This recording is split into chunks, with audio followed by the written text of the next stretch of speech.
spread out Jen from Every Woman Has a Story and have a look at what lies beneath the canvas upon which Mark paints a fantasy of a fairy tale romance in the land of expat dreams.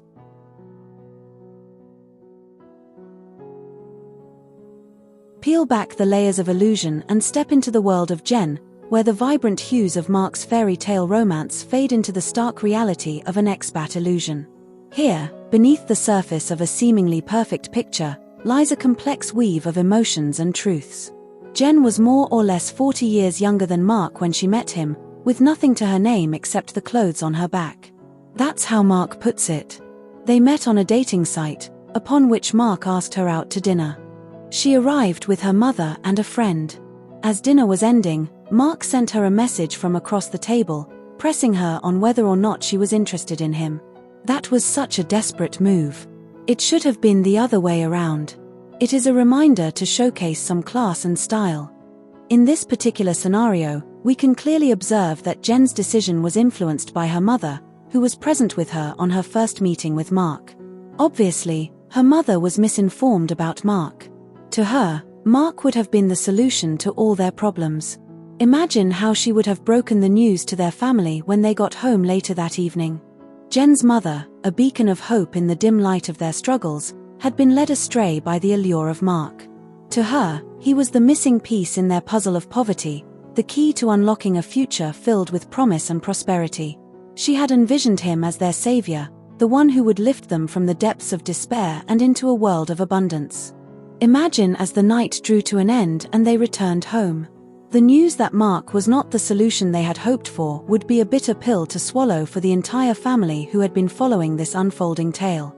She knew that her words would shatter the fragile hope they had clung to, leaving them to grapple with the harsh reality once again. As they were pulled into the abyss of their reality, Jen's heart was heavy with the weight of her circumstances. Poverty has been an uninvited guest in her life, one that has overstayed its welcome and left its mark on every aspect of her existence. She felt its cold fingers tracing the lines of her face, reminding her of the life she yearned for but could not have. And so, Mark was given a second date. This time, without the company of her mother and friend. It was during this time that Jen was sold dreams of traveling the world to parts of Europe and beyond. It was in these moments that she was reeled in by the seductive whispers of a life beyond her reach.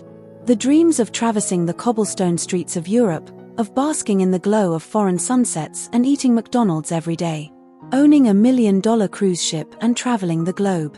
Fairy tale romance such as that of the Titanic that Mark radiated while dragging his audience and other vloggers on a ghost hunt-like adventure. To her uninformed youthful province view, Mark's channel was as a successful enterprise like Mr. Beast with millions of fans and die-hard followers.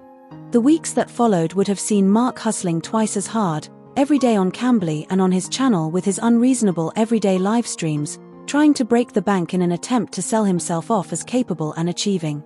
Jen is now like a child, clinging to a father's arms, knowing that everything will be all right. She is being dragged into an abyss, blaming herself for her circumstances of poverty and forced into singing praises to her benefactor. To Mark, Jen will be his caregiver in his dying years. That is something that he has stated very clearly with accuracy and pinpoint precision. There has never been a time when Mark complimented Jen on anything, like complimenting her cooking or on something she did. It's all about him, raising her out of poverty, especially after setting up a relationship between Jen's younger sister Charlene and an older foreigner who is now rebuilding Jen's parents' house. Mark has been retracing and reinforcing that without him, Jen would be nothing. This is a narrative that he has been selling on his channel for the past 5 years. No wonder people joke about him turning 65 for the last 3 years. Year in, year out, it's like Jen has made no progress in life aside from being Mark's personal assistant as he continues to retell her tale of poverty, using it as the fundamental basis on why he considers the Philippines or Filipinos as poor. There is no empowerment. Mark is afraid of letting her fly and soar to new heights, most probably because he has already pictured a scenario in his head where she will be his caretaker in the event where he will not be able to take care of himself. As a married couple, there is no emphasis on breaking the cycle of poverty that Mark openly saturates about Jen's family within his content. His portrayal could be interpreted as a critique of the power dynamics and social structures that limit personal growth and empowerment rather than that of family towards them. In the Philippines, there is a growing awareness of the need for empowerment and opportunities for all individuals, regardless of their background. The country has seen an increase in initiatives aimed at providing education, employment, and support to those who have been marginalized or disadvantaged. These efforts are crucial in breaking the cycle of poverty and enabling individuals to reach their full potential. It's important to recognize that every person has the right to pursue their aspirations and contribute meaningfully to society. Empowerment comes from creating environments where individuals can develop their skills, gain confidence, and have access to resources that allow them to thrive. It's also about challenging societal norms that may hinder progress and advocating for policies that promote equality and inclusion. This narrative that Mark reinforces may be a death trap for others who seek to follow his footsteps. There have been cases where foreigners were left laying on their deathbeds and sitting on a wheelchair with a book in their hand while the young Asian went out to partying under the premise of running household chores. You shouldn't come over here, expecting to engage in such a transactional relationship, expecting everything to turn out well for you. Without any values, goals, and such positive aspects to personal development and living a meaningful life, it's easy for such youthful partners to go off course. They could lead you to bankruptcy or even run off with all your money. The possibilities are limitless. Mark's only flex over Jen is that she is a sitting duck who is incapable of making her own decisions and following her own will. Something which he has reinforced in making her dependent on him. Not all women are like that. In the absence of guiding values, clear goals, and the pursuit of positive personal development, young individuals may find themselves adrift, lacking direction and purpose. This can lead to a sense of aimlessness and the potential for making choices that are not aligned with their long-term well-being or happiness. It's essential for youth to cultivate a strong sense of self, establish meaningful objectives, and engage in activities that contribute to their growth and fulfillment. By doing so, they can navigate life's challenges with resilience and maintain a course that leads to a rewarding and meaningful existence. Mark's depiction of the abyss serves as a stark warning to foreigners who may be unaware of the dangers that lurk beneath the surface. This metaphorical abyss represents a range of potential hazards, from legal pitfalls and cultural misunderstandings to financial scams and personal safety risks. It's a call to vigilance, urging those who are new to a country or unfamiliar with its nuances to proceed with caution and seek out reliable information and guidance. By being informed and prepared, foreigners can avoid falling into this death trap and instead navigate their new environment with confidence and security. Jen's story can serve as a starting point for a broader conversation about these issues. It's an opportunity to reflect on how we can support each other in overcoming barriers and fostering a culture of empowerment. By fostering a culture of empowerment, we not only uplift those around us but also build a stronger foundation for future generations. Jen has now been given a fish. She doesn't know how to fish. This is the problem that will prove to be detrimental to society if it continues to be fostered by expats in Asia. The metaphor of Jen being given a fish without knowing how to fish highlights the importance of self-sufficiency and the potential negative impact of dependency.